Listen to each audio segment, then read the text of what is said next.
On va répondre à cette vidéo qui est devenue virale sur les réseaux sociaux depuis quelques jours, remplie de fake news concernant les anticorps contre le VRS, le virus qui donne les formes sévères de la bronchiolite. Vous le connaissez, je vous en avais parlé lors de sa sortie et même je vous avais raconté qu'il était en rupture de stock assez rapidement. En 2024, les fausses informations médicales continue de circuler et là on a du très lourd. Madame et monsieur, cette dame nous explique les dangers du Beyfortus, le nouveau médicament contre la bronchiolite.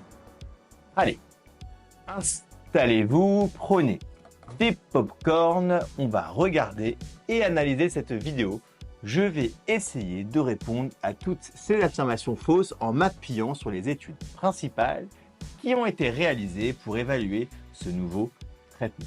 Allez, c'est parti, on commence à regarder cette vidéo. Bonjour, je suis Hélène Banoun, pharmacien biologiste, ancien chercheur INSERM, sans conflit d'intérêt, je n'ai jamais travaillé pour l'industrie pharmaceutique. Je voudrais alerter les futures mamans sur un nouveau produit, le Beyfortus. Bonjour Hélène, donc là on est face à une stratégie très classique, je me présente, je pose les bases pour faire comprendre que je suis légitime pour parler du sujet. Ok, bon, continuons, mais enfin, quand on prend quelques secondes à faire connaissance avec cette personne, on comprend mieux à qui on a affaire. Une anti-vax pure et dure qui propage fake news sur différents réseaux sociaux. On apprend d'ailleurs récemment que selon cette personne, le vaccin contre le Covid à ARN est une thérapie génique, c'est-à-dire qu'il entraînerait des modifications des gènes.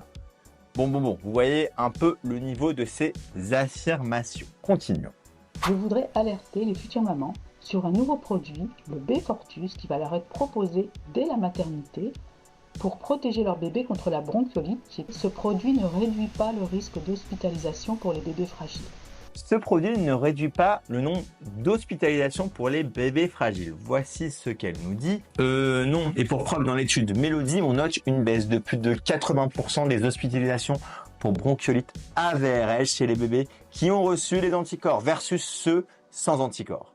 Bon, soyons indulgents. Peut-être que en lisant vite, 80% s'est transformé en 0%. On ne saura jamais la vérité. Sinon, ce que je vous propose, c'est qu'on peut lui envoyer une paire de lunettes. Continuons encore notre lecture vidéo. Dans les essais qui concernent des bébés sains nés à terme, les seuls décès que l'on trouve dans les essais cliniques sont dans les groupes traités par le Beyfortus et pas dans les groupes placebo. Alors, les seuls décès dans les essais cliniques sont dans le groupe des bébés nés à terme traités par le Beyfortus. Voilà ce qu'elle nous dit. Bon, ok. Un mensonge, ça peut passer quand c'est bien enveloppé. Mais deux mythos coup sur coup, c'est un peu trop là.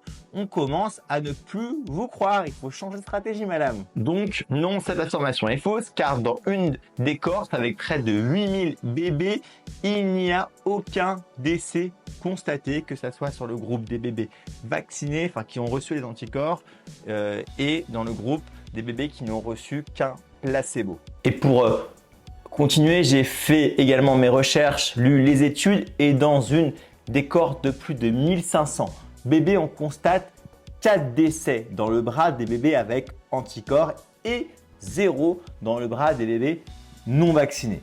Bizarre, hein? Eh ben non. Regardez, parmi ces 4 décès, 2 décès sont dus à une gastro-entérite qui a eu lieu plus de 4 mois après l'injection. Donc, il n'y a pas forcément de corrélation avec l'injection des anticorps anti-VRS. Ensuite, on constate un décès qui est dû à un accident de la route et enfin un décès d'origine inconnue. Et pour vous rassurer, car je vous sens un tout petit peu tendu, dans une autre cohorte qui compte plus de 1000 bébés, on a constaté 3 décès chez le groupe des bébés sans injection et 2 décès chez le groupe avec injection. On va dire qu'une injection d'anticorps entraîne le décès de bébés, c'est un peu limite, je trouve. Vous en pensez quoi, vous? Et malheureusement, les statistiques de décès de bébés entre 2 à 6 jours de vie montrent une augmentation significative de 50% pour septembre et octobre 2023, alors que la campagne a commencé le 15 septembre 2023. Bon, je n'ai pas de preuves à vous présenter, car en fait, ce qui est dit ne repose sur rien, sur aucune donnée, sur aucune valeur. Elle dit qu'il y aurait 50% de plus de décès chez les nouveau-nés et ce serait dû aux anticorps anti-VRS. Bon, ça sent un peu la puce 5G injectée dans les bras de bébés, non? Et j'ai reçu aussi des témoignages, directs ou indirects, de familles de bébés qui sont nés sains, qui ont été injectés par ce Beyfortus et qui se sont retrouvés en soins critiques ou en réanimation avec une détresse respiratoire. J'ai reçu plusieurs messages. Alors là, c'est ambiance café du commerce, argument fatal d'une valeur hautement scientifique. Madame a reçu des messages des parents qui font foi et qui donnent la vérité absolue. Franchement, ancienne chercheuse INSERM et qui expose ses propos comme ça, c'est limite, non? Bon, vous comprenez que si les Beyfortus diminuent le risque de 80% des formes graves, il n'est donc pas efficace à 100%. Donc oui, il y a des bébés avec Beyfortus qui vont malheureusement aller en réanimation. Il faut savoir que les infirmières et les sages-femmes qui injectent ce produit en France reçoivent une prime par leur hôpital qui est financé par Sanofi. Voilà. Donc, encore une fois, je le répète, c'est un produit qui est recommandé, non obligatoire. Et oui, effectivement, on est payé 10 € par injection. Et d'ailleurs, je pars à Dubaï en jet privé. Allez, à plus!